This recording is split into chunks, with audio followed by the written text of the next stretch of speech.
Yo, welcome back to the Growth Unscripted Podcast. It's your host, Devontae, where we have real, raw, and authentic conversations. And today I'm here with a good friend of mine, Justice. Justice, how you doing today, bro? What's up, brother? Thanks for having me. I'm doing amazing. Doing amazing. Good, I love that, bro. So, real quick, before we start diving into stuff, real quick, can you actually let the audience know exactly who you are and what you do? Yeah, for sure. So, what's up, everybody? My name is Justice Peebles. I'm from Richmond, Virginia, and I'm the president of the Men's Huddle organization. We focus on giving men a space to get guidance, support, and healing. Just a place where we can grow as brothers, as men, without judgment, without shame. You know, iron can sharpen iron, and we could just be great together. And I'm also into business. I love business. I love creating. I'm a serial entrepreneur, so you're gonna see something out there that we created with my name on it and other partners and stuff like that. Do business development. Of course, do some real estate investing and stuff like that. So I'm super excited for today and just to talk some business, talk some growth. All right, all right. So that you're a man of many hats. I know. Many hats. Too many. I know you be running around, bro. All day long, man. Gosh. I know the feeling. So let's dive into this then. Okay. So, man, we can start from so many angles. Let's start with this. I want the audience to get to know more about you as a person. Okay. So, real quick, can you just give us a little bit of insight of pretty much like how was things growing up? And let's say, can you tell us also, how do you get to the point of starting to get into entrepreneurship? Okay. So a little bit about me, you know, grew up here, grew up in Chesterfield area, but you know, grew up with my family, and you know, I would say I grew up pretty good. Super grateful for my parents just, you know, giving us a solid foundation, even if like, you know, they had to struggle some. They always made sure that they provided for us, for me and my sisters and stuff like that. And so I would fast forward high school. I went to college in California. A lot of people know, like, soon as I graduated, I like left home, had a football opportunity. And, you know, during that time, being on your own is a good time for, like, people to kind of struggle forward and to, like, fall on your own. All the way in California, I have nobody to rely on and really have too many contacts and too many people to, like, reach out to there. And so they really couldn't save the day. I had to learn how to be a problem solver even more and things like that. And so probably like after I realized that I won't gonna make it to the league, you know, that's another thing. A lot of people, you know, when you're young, you always think you got a chance. You always think you got a chance. I thought I had a chance too, bro. Tell you, favoritism kicked in from my coach though. Man, what? When you go to, I went to JUCO. When you go to them JUCOs, you start to see other athletes from all over them Floridas, people in Florida and California and Texas. Them boys ball. And they huge. I mean, they just like way stocky. Man, what? It's like bro, it's like 6'1", weigh 280 pounds solid. I'm like, yo, right. Who's feeding you? Right. and then I started to really hit me. I'm like, okay, well, reality is I'm probably not gonna make it to the league. But I think the principles from sports helped shape just my mindset into like being a leader, into being confident and things like that. So I think everybody should always have their kids into some type of sport or activity. But once I realized I wasn't gonna make it to the league or anything like that, I realized like I wanted to start to explore.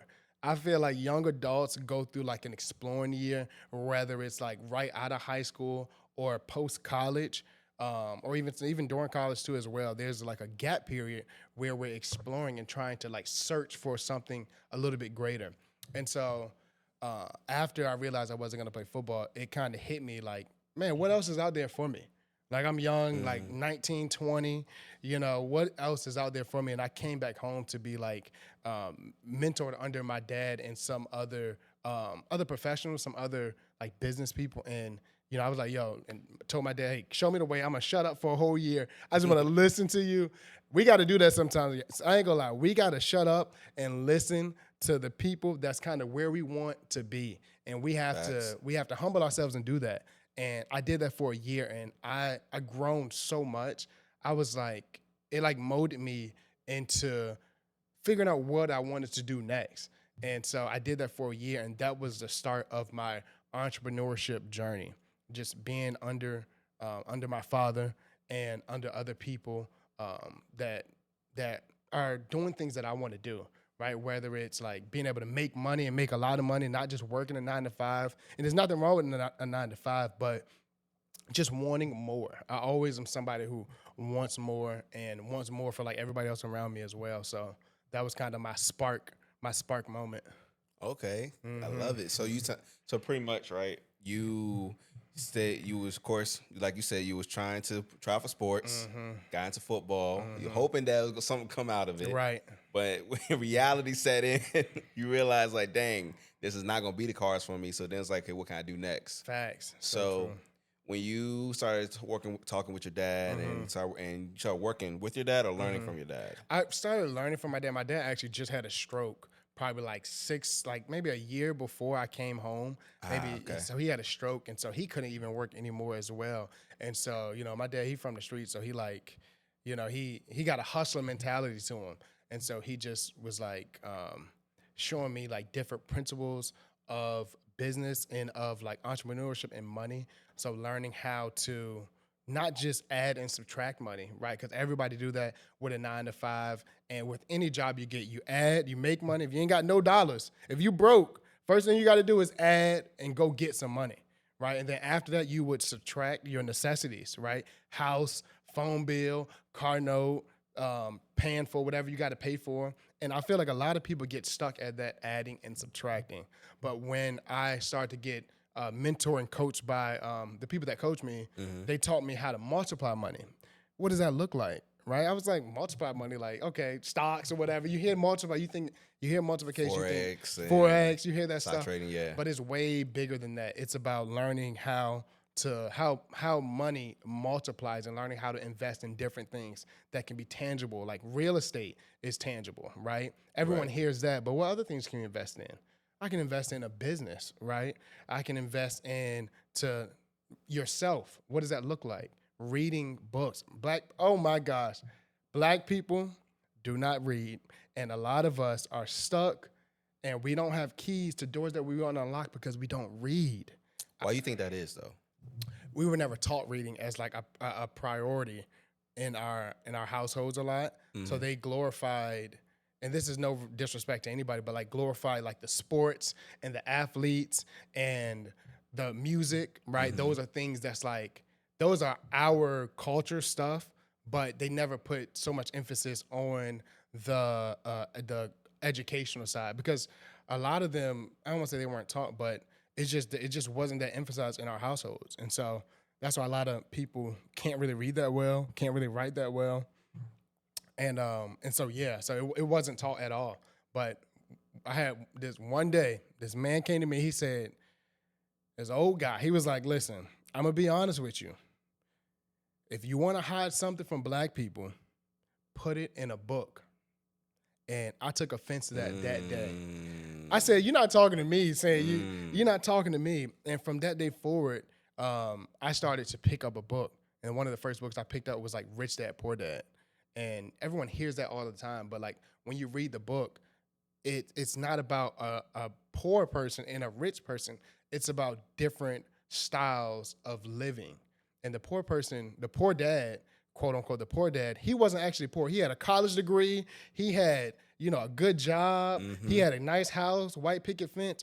But the poor dad versus the rich dad, the main shift was like the mindset and how they viewed and how they executed money. And so, that was a really good book too. That was actually one of the very first books I got into when I was, what was it? I was in high school and I started getting into entrepreneurship when, funny enough, it was actually literally around my senior year. During the entire rest of the time, though, like, I see people selling candy and all that. I'm like, I'm not thinking nothing of it, right? Right. And then like one of the people that I knew, he used to go to Rose's in Emporia, and I ain't gonna say his name, but he used to go to Rose's in Emporia. He used to go in there and get the boxes of Snickers and everything. He'll steal it though, and we pay him $5. That's 100% profit, right? He made 10 times. Yeah, all we just paying $5. Yeah, $5 get like a 40 pack of Snickers, Skittles, and all that. Go to school, selling for like $1 each.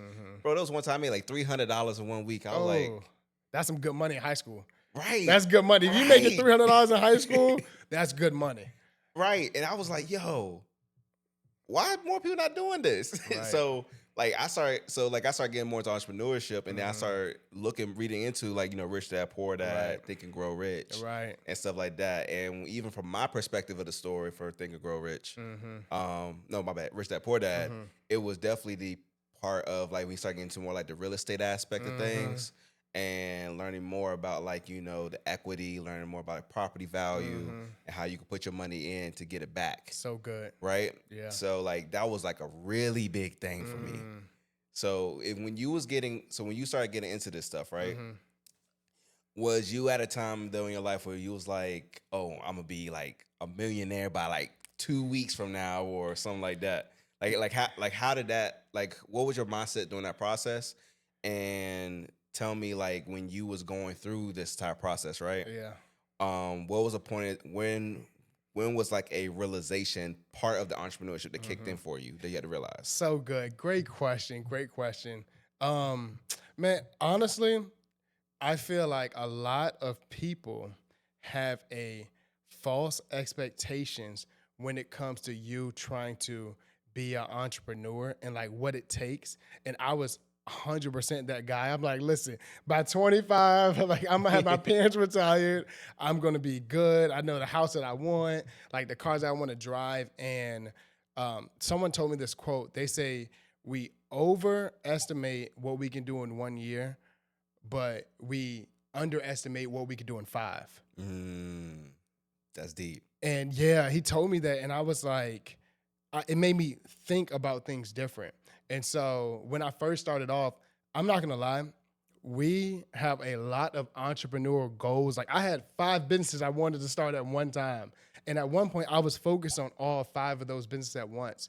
But what I realized is that it was taken away from me putting 100% just into one. And so I had to kind of prioritize and have the understanding hey, I need to start with just one business and focus on that and grow that and put my all into that day and night and not let my desire to want to create and to be an entrepreneur supersedes the plan to be able to just focus on one thing at a time. Because it's so key. It's if I have 5 things and I divide it up by 20, I'm only giving 20% of each versus 100% to one thing. So I had to go through those different trial and errors of months of researching and trying to make decisions and failing. You're going to fail a lot. And honestly, I would say entrepreneurship is harder.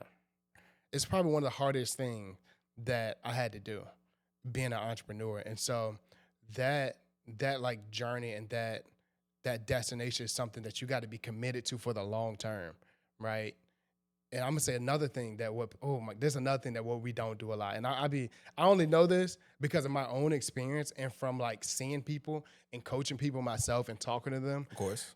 Denzel said, we don't plan to fail, we fail to plan.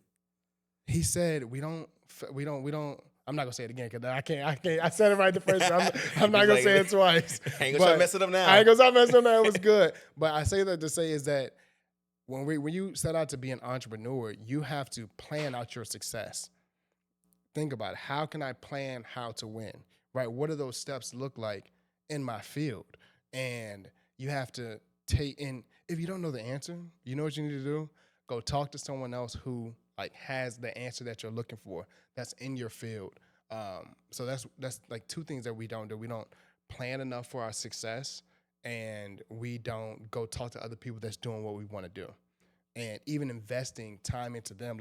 If you got to take somebody out to dinner, go pay that $50, $60, $70 to talk to them, let them eat much good food and give you all the game. And so those are 2 of the things, and I honestly kind of forgot your question a little bit. You good? And so, but those are some things that I picked on the journey on trying to discover and fail forward being an entrepreneur. Because an entrepreneur, you're really an inventor. You're really you're really an innovator essentially. You are. You definitely are. You're really an innovator. And you good too. You forgot about the question. That's part of this whole part of Growth Unscripted. I know, right. That's the whole reason. Right. But okay, so I love that. And that's actually crazy too, the way you broke it down like that. Because I actually, I would say from my experience, entrepreneurship, when I started getting into about network marketing, that's why I started really getting introduced to like a lot of different stuff of entrepreneurship. And of course, during that time of me doing network marketing, of course, I've heard, oh, it's a scam, pyramid scheme, stuff like that. But then, when I started getting more, like learning more into it, yes, it has its structure, but at the same time, it's almost honestly no different than a job. Because you work in a job, you making $17, $12, $13 an hour. So good. The only difference is that, yes, I'm maybe getting, the only difference though is that I have opportunity to get out of a job with this. Right. And it's that, once again, like you said, it's that hustle mentality. Right. And honestly, too, some people live in a shell to where like they don't want to be told no. Right. So, and then also it's the security blanket. They care about the security of that constant paycheck keep coming in. So you had the constant paycheck keep coming in, you're going to want to stay in your place because because at that point, that regardless of what's going to happen, you'll have that constant paycheck coming in. But then here's a realization though. We all of us seen this happen back in 2020 when COVID happened. Right. So when COVID happened, a lot of people lost their jobs. No, for sure. And when they got laid off, people was going crazy because it's like, wow, I didn't know my job would let me off after working 20, 30 plus years. Right. But it's the realization that people got to understand that they are a number. We are all numbers when it comes to a job. Because literally, you can die tomorrow. That has somebody replace you probably by the midnight. That's just filling that position. Yeah, so good. So people put in so much effort into something that doesn't really care for them and can care less about what's going on in your life because at the end of the day, the only thing they care about is making money. And they're busy. And it's a bit from a business perspective, I can get that. Right. Yes, even though, yes, it's fucked up on a humane level. It is. Right. But at the same time, though, it's just how businesses work. Right. 1000%. So it's really good. When you start getting into entrepreneurship heavy and everything now, right? What would you say would have been like one of the most toughest moments in your life in terms of entrepreneurship? It's a good question.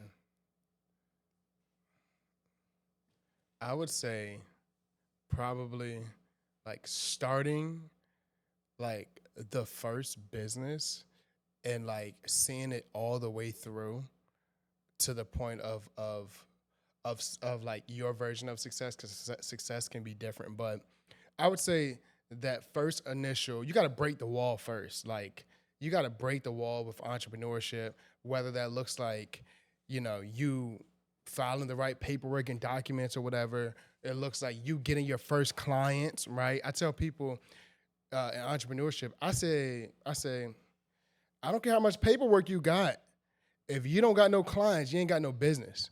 And it made me shift. I've learned how to like shift my focus to, of course, you want to get the right documentation and paperwork and whatever. But I tell entrepreneurs, like, before you go commit to doing all this stuff, like, let's go see if you can get some clients first. Like if you're a photographer, go get you a camera, and go watch a YouTube video, watch about 3 to 4 to 5, how many ever you need to get the game down, and see if you can get you a client, because that is the name of the game in business, right? It's about can you sell whatever you're offering, whether it's a service, whether it's a product. And so for me, I actually started a nonprofit organization for my first business, and like they don't teach you how to get a 501c3 like tax exemption form because it comes with so many benefits. And so for me, it took me 6 months to get 6 to 8 months to get like my official like tax exemption status. And that was the first business that I wanted to start, like, because I seen so many people struggling around my age, and I wanted to give us a space where we can do that. And it was called The Better Me, and we had a space for young adults to make the transition through life. But that was probably the hardest thing. It took me such a long time to research it, but now it took me 6 months to do it. I can probably do it in a day right now. If someone else needed to start a nonprofit organization, I can show you how to get it in one day versus like the journey of, 6 months to 8 months. And so down the road, you got to break that first wall, that first barrier, get you some clients. That's the name of the game. Figure out how to get some clients. And so beautifully said.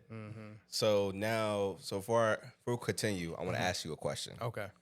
How are you feeling? How you been feeling mentally? Like with everything you got going on, how are you been feeling mentally? Myself? How I've been feeling mentally? You. Man, guys don't like, I run like an organization for men's like wellness, and I don't even like talking about my wellness sometimes. They're like, bro, you need to talk too. Like, you do. That's what this podcast is right. for. I told you, gotta be your authentic self. That is Yeah. the number one rule. Yeah. Honestly, I go through slumps.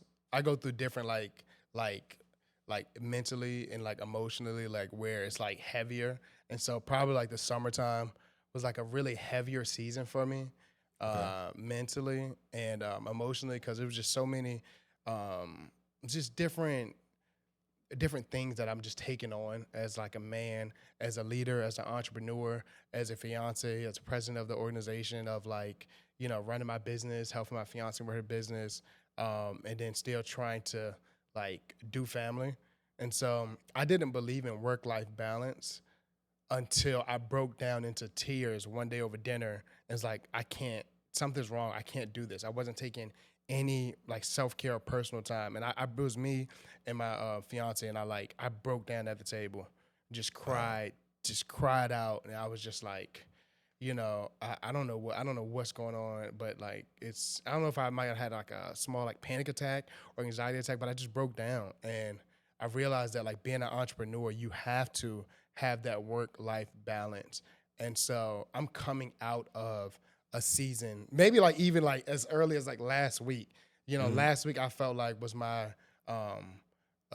getting over the hump of the summer that I was dealing with, like emotionally and physically. So I have my different seasons where I'm up and where I'm down, and so that's me being real. No, I appreciate that. Real, yeah. It's actually funny you say it that way, because that I actually had something similar like that happen to me too last year. Because like it was like me and my ex, we broke up and stuff. It was a mutual thing, and that it's just that the romantic side wasn't there anymore. So it was me, her, and our daughter. We were living with her parents and stuff to help us out with our daughter and everything. And we agreed on a certain date or whatever that I'll let her parents know that me and her just wasn't gonna be together no more. And like during the day of it happening, I never in my life ever felt anxiety before. Ever in my life, I never felt anxiety before. And like they're like her parents, like I treat them as like actually like a mom and dad. That's how close I've gotten with them, right? And so like when I was getting there, so when it was getting to that moment, I was like speaking about it and everything, letting them know and everything, and like it was just called like I was literally like choking up, like trying to talk. Yeah. And part of the reason too as well was because like I had an opportunity to like go to Florida, right, and be able to work with some people there at the time to be able to like, you know, better myself, better my situation, so I can help improve myself, so I can also help out my daughter and everything, right? And that's another thing too, is that we be so focused on the people around us, we don't get the chance to build our own foundation for ourselves to be able to protect the ones that we love. So good. And so like during all this time, right, I let them know what's up. Me and the dad, we always been cool. It was more so her mom I more so worried about more. And so like her mom, she said, like, when I told her that, she's like, so you're going to leave, you're going to abandon your daughter again. And like, here's the thing.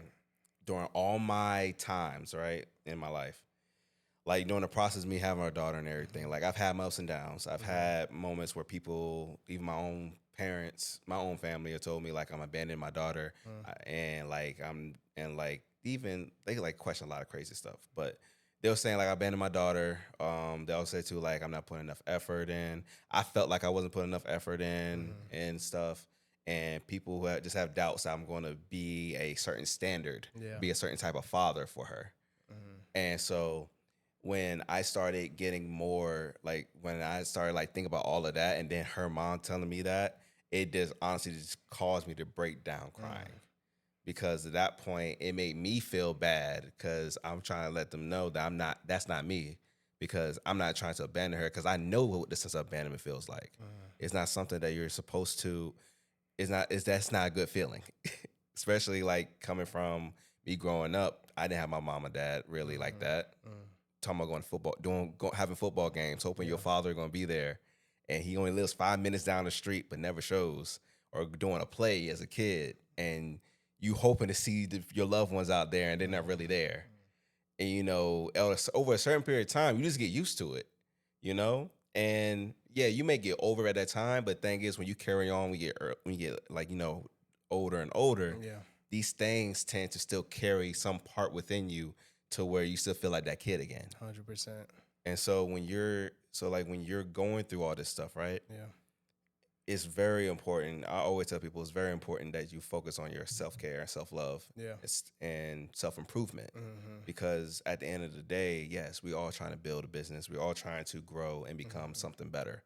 But at the same time, what's the point of us doing that if we can't even support our own selves and hold our own selves up? Because we both know this. It's honest. It's a hard world out there. Sure is, especially for men. You know, men, like you said, like men will go mute before we communicate how we feel about something because we may be afraid of the outcome. And I'm always trying to teach men that like being a man is being able to understand like how to communicate and when you need to communicate, especially when it comes to important things and decisions in your life. Like we have to be okay with making the hard decision as men. And it's going to happen time and time again. And I tell all men, whether they like it or not, every man out there, you're a leader and somebody's following you, whether you know it or not. And so you have to be able to not only speak up for like those things, but also speak up for yourself when you need to take a break. And like you have to catch yourself before you explode on somebody else on accident. Because I get a lot of men that like blow up, and it's because they've been keeping things in for like, they just keep things in and they wait and build up and build up and build up until they blow up on somebody that it wasn't even meant for them, you know. And it happens. Agreed.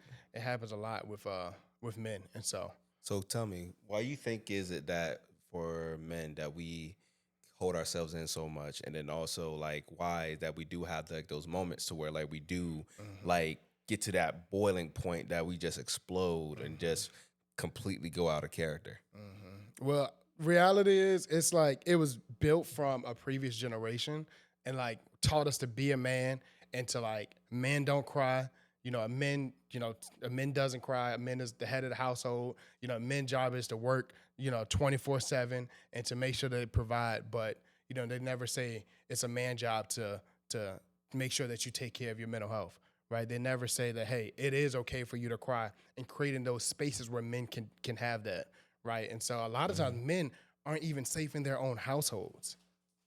A lot of men and a lot of people aren't even safe in their own households. So it's like, is there any spaces for men to talk to where they can be safe, where they can be vulnerable, where they can have a place to cry and won't be judged for the things that you're going through, for the good and for the bad? And so that's what the Men's Huddle, that's what we do, trying to provide that space for men to go through things and have a space outside of your home, outside of church, a place where doesn't matter who you are, you can come to and you can be supported and you can be loved and you can be directed by other men that you can relate to, other men that's been where you are.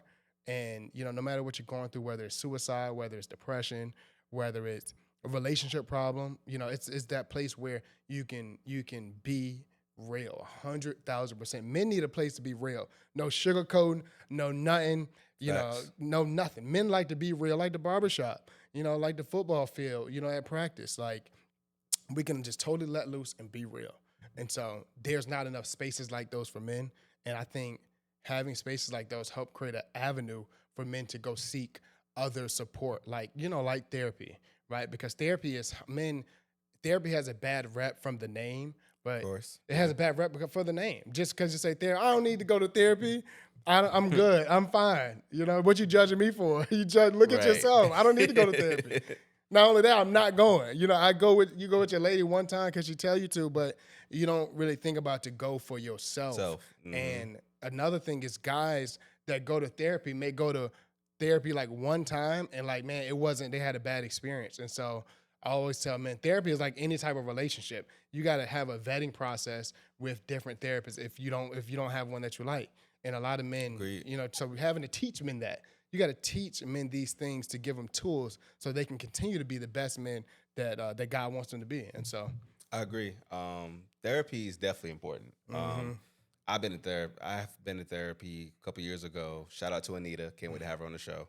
But I'll be honest, like I always said anyway, for me, at least from my experience, I always felt like women are nurturers by nature, right? So like I was looking for a female therapist because I feel like that she'll be able to provide an insight from a nurturer's side to where I'll be able to understand and comprehend. Not saying the man wouldn't, of course, but I just felt like that, at least at that time, that would be the best option. Right. And so going through it with her, like we was able to like honestly uncover a lot of different stuff about myself. I didn't know why I acted a certain way back then, in terms of why it ties into today, in terms of like, whether that's talk about me dating or just really me being me. Yeah.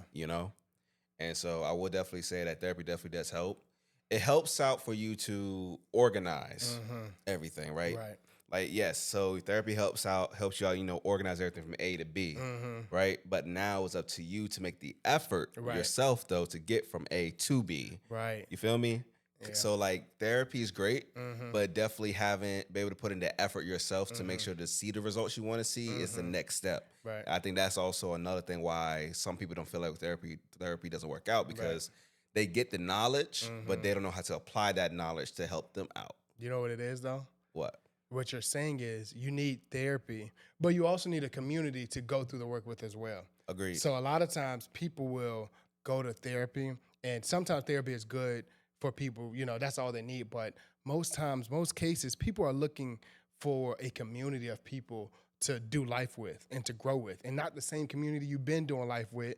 And I'm not saying there's nothing wrong with that. Your community is whoever, but you want to have people that can help you unlock the best version of yourself.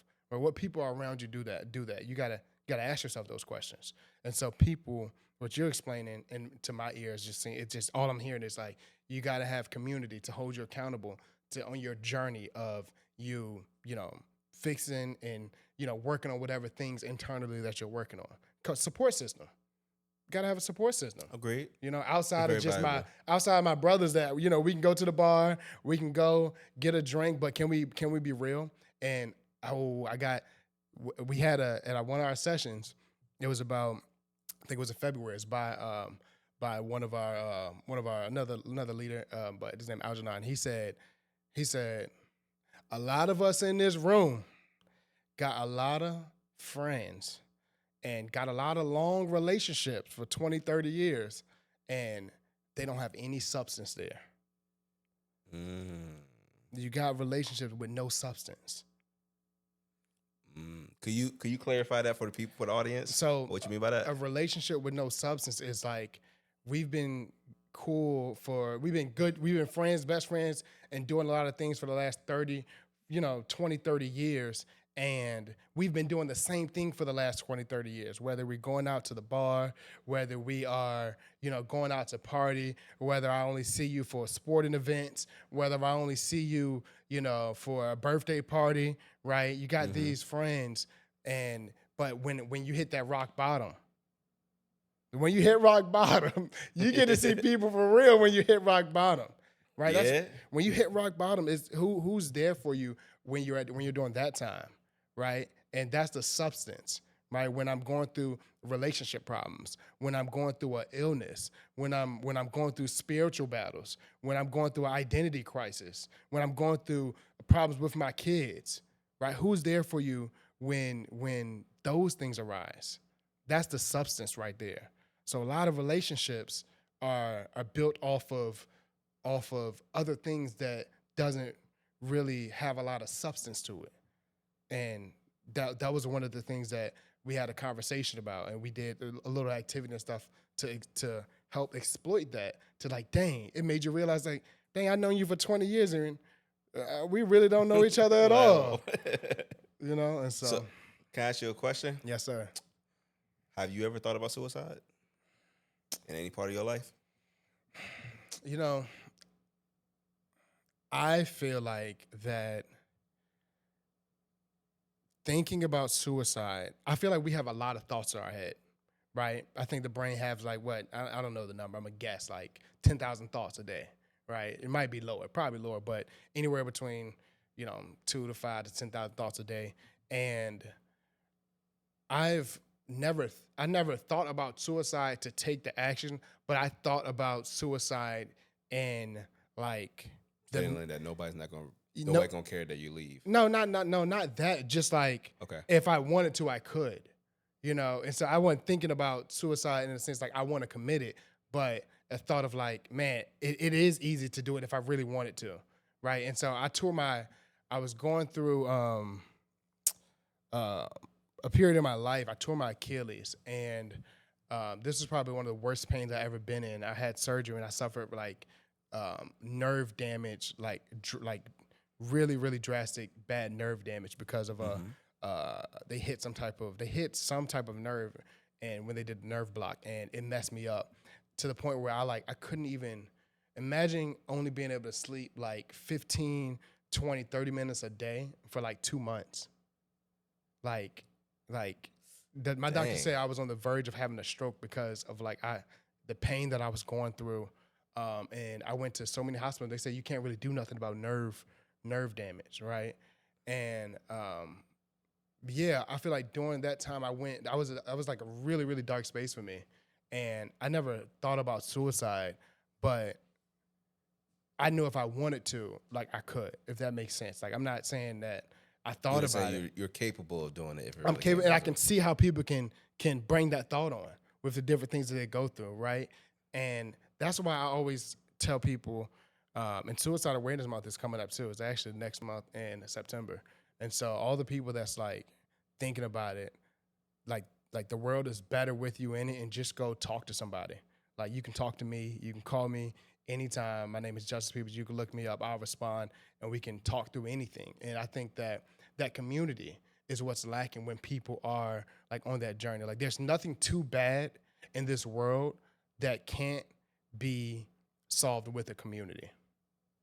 I agree. There's nothing too bad in this world. I don't care how bad it is. I don't care who cheated on what. I don't care, I'm not gonna say how much pain you've been in, but like that's why I think God is important and is a big like part of my life, because like when I was going through that pain, it was only me and God there. I was like, I'm telling you, no one call on God until you need him, just like the police. No one likes the police. Yeah. But if somebody's about to rob your house, if somebody's, if you get in a car accident, you're gonna need it. And so when you're going through that rough patch spiritually, like I'm a follower of Jesus, and Jesus Christ, he's my Lord and Savior, and that has been the biggest difference to those thoughts for me, right? And so not even allowing the thoughts to transpire in my mind to make me want to even go act. And so that community and that relationship with God, I think, is like the biggest game changer, at least for me, when it comes to that. And so. Okay, I love that. I'm glad that you was actually able to, during that process of your life, to actually, find that specific thing that you be able to hold on to, and then be able to, have a full understanding of it. Because I think I told you briefly. For me, I definitely believe in higher power. Definitely believe there is a God, 100%. Sure. But I know everybody has different aspects 100%. And views on how they view things, 100%. And sometimes those dark moments. Right, I mean, it doesn't matter if you are talking about Allah, Ashe, right. It doesn't matter who it is, right? Like if you, as long as it's a God that you can believe in and you trust and you have faith in, that's what matters more than anything. It's having that faith and having that belief that that you're just not alone in this. There is somebody and there is a being out there who actually believes in you and wants to see you, grow, see you be better, for sure, and actually be in a more positive light. 100%. So to kind of turn things around a little bit, so. The men's huddle. Yeah.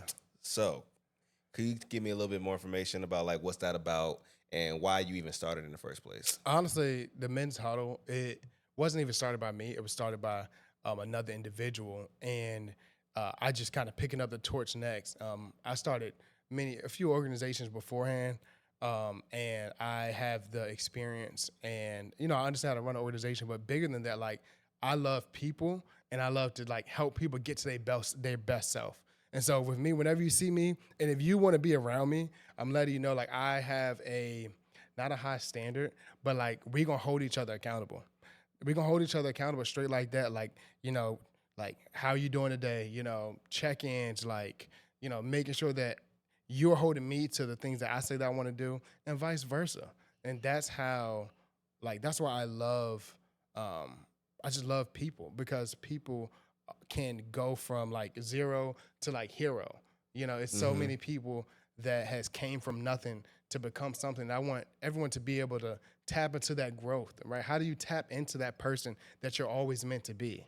And who's out there helping you achieve that? And so the Men's Huddle is a space where men can have the opportunity to be able to grow into their best self, right? You got other people that is on a journey where you're trying to go, or, you know, where you've been, and giving men that outlet to be real and to go through different things together. But not only that, we celebrate victories. You know, we had, you know, three men start therapy for the first time. We had, you know, this is just last month, we had 3 men find new jobs. We got 2 men starting new careers. One of them is getting that barber's license. The other one is in the IT field. He just graduated his certification and got his first job. And so men are leveling up. We got to have a space where men can level up, because we're the leaders and the pillars in our community. Agreed. So if we're not doing good, then odds are it's going to reflect everything else in our community, in our households, in our neighborhoods. And I'm not going to say there's not enough men, but we need more men stepping up to show men how to be men, especially the younger generation, especially our generation. We got control of the ship now. And so the Men's Huddle is that piece, that navigation, that compass that can help men, point them in different directions on how they can become their best self. I love that. I'll admit, even when I went to the first one for the very first time a couple weeks ago, last week, it was, I ain't gonna lie, it was different. It was something I never really like experienced before. Yeah. Especially being around a group of other men and other like-minded men as well. I mean, of course, you have like some very emotional ones. Right. That's to be expected. No, yeah. To be expected. But it's just that the whole purpose that everybody was still there for the similar reason. Exactly. You know? And honestly, one of the biggest things that we both know that the government fears unity. And if we can have a united front when it comes to having the huddle and having other organizations, and having those times where we actually have a large collective of people all on the same accord, that's when we become the most dangerous to them. And so, just imagine an army, army of like 1,000, 2,000, let's just say 10,000 men and women, right? All unified, and all of them know their purpose, all moving in one accord. That's some crazy shit. People, like, there's people who be scared. They be thinking it's the end of times. Nah, for real. And that's the thing, right? Like, it's a process, but it's a thing that getting those right individuals who actually wants to be a part of something bigger than themselves. Yeah, right. For sure. And then getting into the right rooms, getting to, you know, the right moments and opportunities when those opportunities arise to get into, like, you know, just those right spaces to fit. You feel me? Yeah. And so I love what you've been doing with the Men's Huddle. Appreciate honestly. it. I just can't wait for more. Yeah, no, we're gonna turn up. And I know you I know you did a flyer, but what was it that y'all had coming up soon? Yeah, so we got our gala, our second annual gala. It's gonna be December 13th. And, you know, the gala is giving us a chance to celebrate the achievements of different men over the year, and as well as like have a vision for the year coming up. And so it's about expansion, right? Right now we're currently doing 1 session a month, but we're trying to expand to more sessions and the different areas in the city, right? How can we continue to expand what we have going on to the people that need it? And just keep growing, expanding partnerships, expanding relationships, and things like that. So it's going to be December 13th, the Expansion Gala. Get your tickets is also one of our fundraisers as well. And so this is how we continue to be able to pay for a session, because we got food in there every time. You know, we got to pay for this space, and we just need, you know, things to operate day to day to continue to impact more lives. And, you know, we're starting to bring on the women now as well. And so we got a women version. They meet on Tuesday. So men meet every second Monday. The women meet on the second Tuesday. So they meet, you know, the day after us. And so we just continue to expand and to doing our part to help grow the community. But yeah, doing our part. I love that. So what is it that you want to see happen not just for the huddle, but for all the stuff that you got going on. Yeah. What is like something that you want to focus more on, and then what is something that you want to see like flourish within the next? Let's just say by the end of next year. That's a good question. Really shifting to economic thinking. Offering more services. All right. Like if some people want to have you as a speaker, right? How can we connect the dots and make sure that, we can have you become a speaker, or people that need men to show up for events or helping us set up and things like that. So trying to expand into thinking economically. I think people underestimate nonprofits for just being like a free type of service. And so trying to continue the Huddle is free, but how can we fund our own selves, right? How can we get more, partnerships with the city? How can we continue to expand and just have more offerings for people and stuff like that? And so that's just with the Huddle. But with myself and with businesses, just really shifting our mindset to thinking like, I just created a model. It's called, I don't even have, what's the name? Monetary value scale. That's what I called it. Monetary value scale. Monetary value scale. Monetary value scale. Okay. And so in this model, it's 4 different levels of being able to bring in money, essentially, right? Mm-hmm. And so the first level is the 9 to 5. You call it the labor, right? And Myron Golden has something similar. I actually got part of it from him, so I'm always gonna always give shout out to people that where you get stuff from. That's okay to do. Like, oh yeah, of course. But I kind of switched his model up a little bit, but I call it the monetary value scale. So you got the labor 9 to 5, and then how do you graduate from that, right? To offering different services. So services is number 2. Right, you learn skills, and then you'll be able to offer a service like photography or CPR, like a CPR company, whatever your service, cutting grass, having a service. And then after the service is, okay, now I got to think. After the service is communication. And that's people who make money from sales, people that make money with their mouth, being able to communicate your service so well that people want to have a contract with you. Right, so you see a lot of different professionals in TV and different things like that. So the next level is communication. Okay, so you got labor 9 to 5, then you got services, then you got communication, which is contract sales, the GMs, and then after that you have the thinking mindset. And these are the people who are the inventors of the world, the creators of the world. Right? Why are we not? We should have our own products and everything. We should have our own cell phone company. We should have our own sports team. We should have our own whatever. People that make money from just thinking. Steve Jobs, Elon Musk. They accumulate the money from that aspect. And so, just learning this within the next year, shifting some of our business models to be thinking. How can we get to the next level of the monetary value scale? So. You are a smart black man, brother. all glory to God. People be like, "You got a degree?" I say, "Man, I just read and I listen to other people." So I appreciate it. People be mind blown by that. Mm-hmm. Like, what? You didn't go to school for this? Man, they can't believe it. It's like, what? You didn't spend $30,000-$40,000 for this? Like, no, ma'am. I just went to the library, saw a good book, and like, why not open it up and read it? Yeah. Yes, sir. Well, so with all that being said. Mm-hmm. Tell me this. So I have this thing, right? Mm-hmm. What I do is, it's like, of course, you probably been seeing a few of them. I do what's called unscripted tips. Mm-hmm. So every single day, I always post an unscripted tip. So something either that's motivational, something moving. So for the audience, what would be your unscripted tip for the day? Unscripted tip. Unscripted tip. Let me get a second.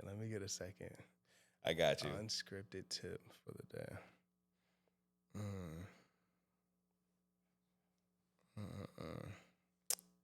I know I threw a curveball at you.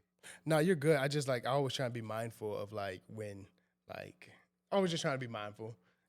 Somebody told me, say, hey, just take a second to give yourself some time to think. I mean, yeah, that's definitely But fine. yeah, I can wing it too now. Hey, listen, unscripted. Unscripted We tip. just do it. Okay, this is my unscripted tip.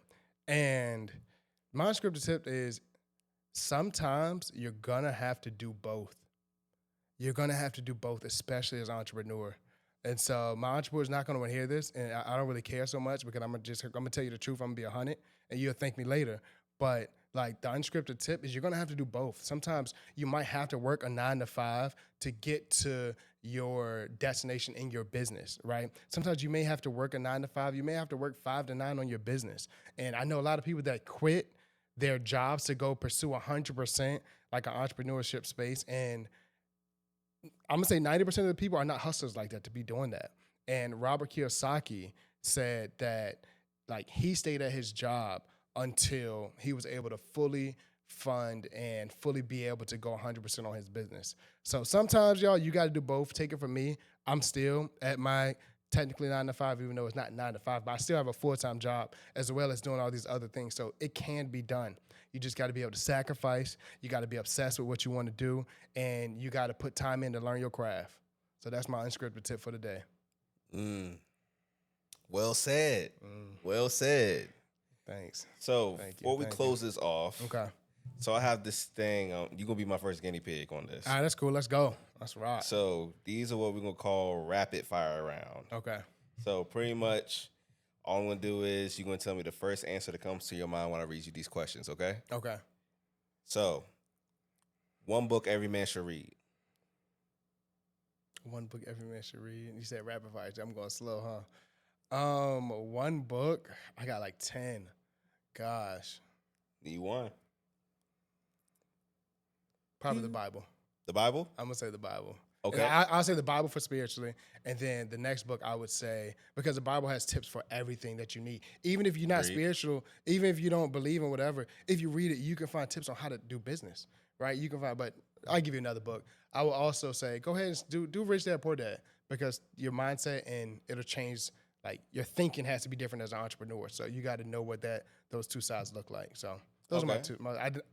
I know I cheated, but that's two. I'm going to let you slip this one time. Right. That's the only one I got. I'm done. Coffee or tea? Tea. What's one habit men should break immediately? One habit a man should break immediately? Yes.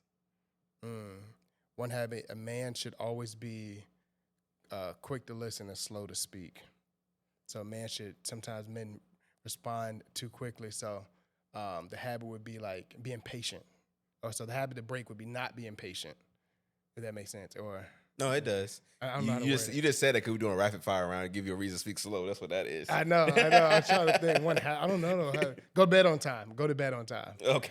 Go to bed at a good time. Go to bed on time. Yeah, go to bed on time. All right. So, what's a Richmond, Virginia food spot you can't live without? These questions are so good. Hot for pizza. Hot for pizza. Yep. Hot for pizza. That's like full restaurant name, Hot for Pizza? That's what it's called. It's called Hot for Pizza. Hot for Pizza. So good. Best pizza, I think, in the city. Best wings, best Caesar salad. Low-key hole in the wall. Hole in the walls are always that's the go-to place. It's Hot for Pizza, I'm telling you. Also, Hot for Pizza, make sure to sponsor us for this podcast. Hot for Pizza, come on now. Come on, we'll get you plenty of pizza orders. On, they get a box. If they come over here and we refer them, they get a box. Get a box of pizza for free. Question mark, maybe not. Just saying. Good business idea. We can tell you. What's a piece of advice you would give your 18-year-old self? Keep going. Just keep going. Don't stop. You're on the right track. Just keep going. All right. And if you could put one message on a billboard for all men to see, what would it say? Goodness. What would it say? Be yourself. Just be yourself. Okay. Be yourself. Well, Justice, I appreciate you, bro. This is a dope episode, bro. Appreciate you having me. Now, this is amazing, man. What you're doing is great. You know, the too talented to be broke. I think that is like where we gotta start at. You're too talented to be broke. So shout out to y'all. Shout out to you. Thank you so much for having me. And you keep growing. Anything you need from me, I got you for sure. I appreciate that. Also, when I made Too Talented to Be Broke, me and my business partner, because he always kept saying it a lot. Yeah. So I said, you know what, I'm going to put this on a shirt. You got to. And so I said, okay, you know what, I'm going to do it. And so this is like I said, this is a test mock-up shirt right now. So it's just going to get better over time. Y'all can buy, if you want to get a shirt, telling you, put in a request now because they're gonna blow up. Too talented to be broke. Just saying, That's fire. It's going. We're gonna be running around like crazy. Yeah. So, bro, real quick, where can they find you at if they want to get in contact with you or do business with you? Where can they get in contact with you? Yeah, so you can get in contact with me on social media, Justice Peebles _. So it's JUSTICE PEE, B as in boy, LES, and then just _. And yeah, you can catch me there. My email is jpeebles.inc@gmail.com. So if you want to email me, and yeah, y'all can reach out. Any tips, anything you need, anything you want. You know, I'm an open book. We don't gatekeep over here, you know, but we do hold each other accountable over here, but we don't gatekeep. So yeah, you can find me there. Nice. And without further ado, bro, thank you so much. For those, also make sure to leave a review and make sure to leave 5 stars because you know this is a dope podcast. You know this is a dope episode as well. And real quick, a topic that y'all want us to cover, go over, and especially in depth, make sure to leave that down below in the review section so that way I can read it. I promise you I will read all reviews. And also, if somebody gives me a dope tip too of what they went through, what they feel like their best motivational saying, I'll make sure to give you a shout out on the next episode as well. But without further ado, y'all take care. Peace out.